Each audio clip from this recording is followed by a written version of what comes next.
creative individuals have such a hard time with their inner critic? It's not about some special spoiledness of creative natures, but rather about the very specifics of the creative process. Firstly, emotional involvement. Creativity is not just mechanically completing a task. It's a process into which we invest a part of ourselves, our feelings, experiences, and thoughts. We kind of pour out our inner selves onto the canvas paper, into music. And when this outpouring is criticized, especially internal, the most merciless kind, it's perceived as a personal insult. It's as if someone criticized not your work, but you yourself. It hurts. It's upsetting. You want to hide under the covers and never create anything. The uncertainty of the result. Like, for example, working in a factory where the result is often predictable and measurable, in creativity everything is much more vague. There are no clear criteria for good or bad. What one person considers genius, another will call scribbles.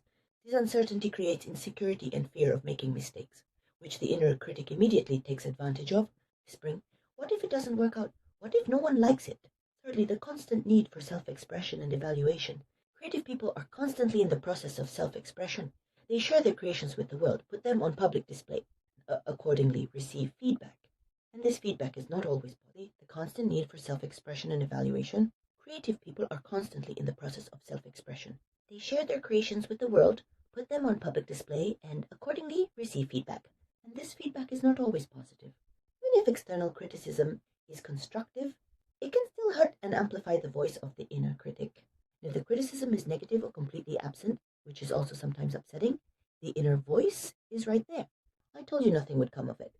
Fourthly, high standards and perfectionism. Many creative people are perfectionists. They strive for the ideal, constantly compare themselves to other, more successful colleagues. And, of course, they always find something to nit. A critic gladly gives them reasons for self-dissatisfaction. He did better. I'll never reach that level. This isn't good enough. Fifthly, sensitivity to criticism in general. Creative people are generally more sensitive to criticism than people in other professions.